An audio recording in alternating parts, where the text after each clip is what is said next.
From Wanaka, our trip continues along the Hawea and Wanaka lakes, heading to the west coast at Haast, visiting the Fox and France Joseph Glaziers and ending at Pancake. The main highway runs between lakes Wanaka and Hawea, which are separated by a narrow neck. Today, they are a popular drawcard for international and local tourists. From a lookout along Lake Hawea, the Great Barrier Range can be seen in the background. The last glimpse of Lake Wanaka can be seen before heading north to the Haast Pass. The vegetation along the Haast Pass was unique and worth closer inspection. Comparing the size of the wings to its body, one wonders how these bumblebees can fly. This is one of many scenic river crossings.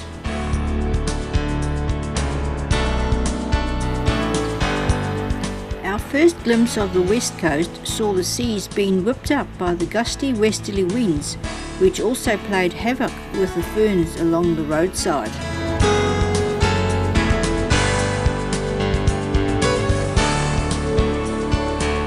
This stately home with its magnificent backdrop inspired us to find a tranquil setting to camp for the night. We settled for Lake Paringa, a peaceful spot close to the highway. This free camping ground is not commercial. It is mainly frequented by locals who enjoy fishing and bushwalking. The lake is well stocked with trout. It is also surrounded by forest, which is an attraction to numerous birds, particularly the honey eaters such as the tui and bellbirds, which can be heard in the background.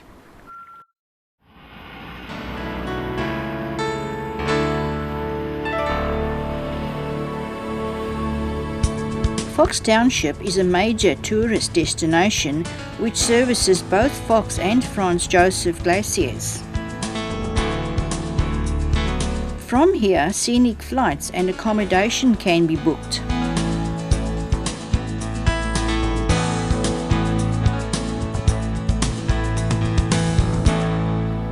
It was rather disappointing having to view Fox Glacier on a dull day.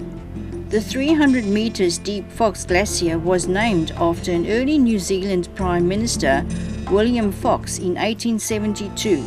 The glacier flows at a rate of 1.5 meters per day. Heading north to France Joseph Glazier, there is a noticeable improvement in the weather. The brochures suggest a 30-minute walk to the glacier. However, this would not allow enough time to take in the natural beauty along the way. Walking through the gorge, it is evident how the glacier has left smooth finishes to the rock faces as it carved its way, creating this gorge.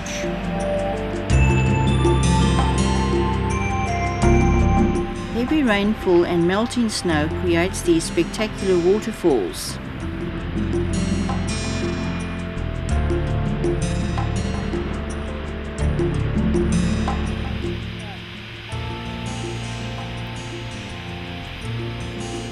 These colourful rocks were gouged from the gorge by the movement of the glacier. They were carried down to this point and deposited here as the glacier melted and retreated.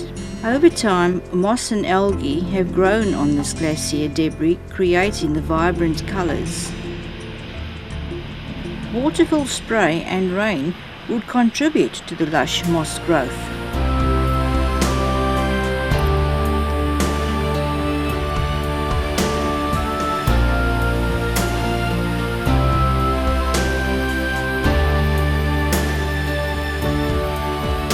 There seems to be an endless stream of people on the track, walking to and from the glacier face, which is a lot further than it initially appeared. Fast-flowing streams flow from under the ice and make their way through the debris, which have no colourful moss growing, due to the close proximity of the glacier face.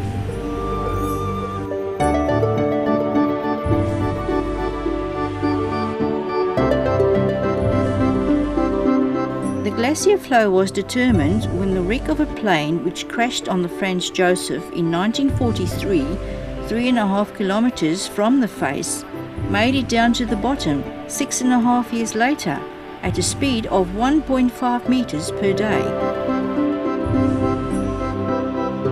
A guided tour is the only way the public are allowed on the glacier. The guide cuts steps in the ice to ensure the safety of his group.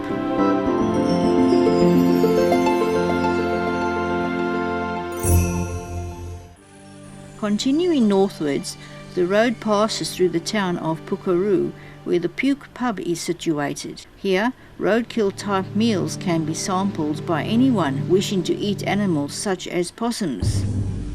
Any person's appetite for possum delight would surely be lost at the sight of this giant sandfly. It was more pleasant to view the shiny home-built ute instead of exploring the Bushman's Museum, where this town's abhorrence to introduced animals is strongly felt. After a refreshing overnight stop at Hokitika Holiday Park, it was on to Punakaiki.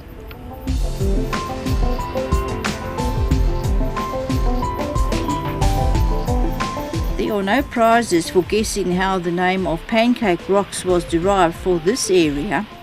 Both local and international tourists flock to enjoy this spectacle of the sculptured display of limestone and mudstone rocks.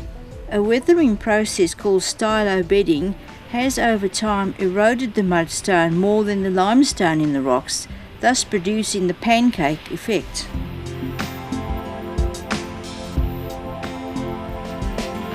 Heavy seas churn the seaweed into dramatic patterns, and the huge waves crash into cavities beneath the rocks and surge out of the blowholes, providing spectators with impressive geyser-like waterspout displays.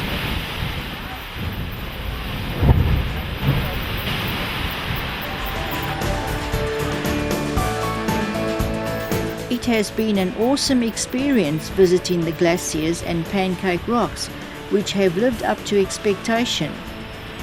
There is no doubt that they are the most popular attractions to the South Island's west coast.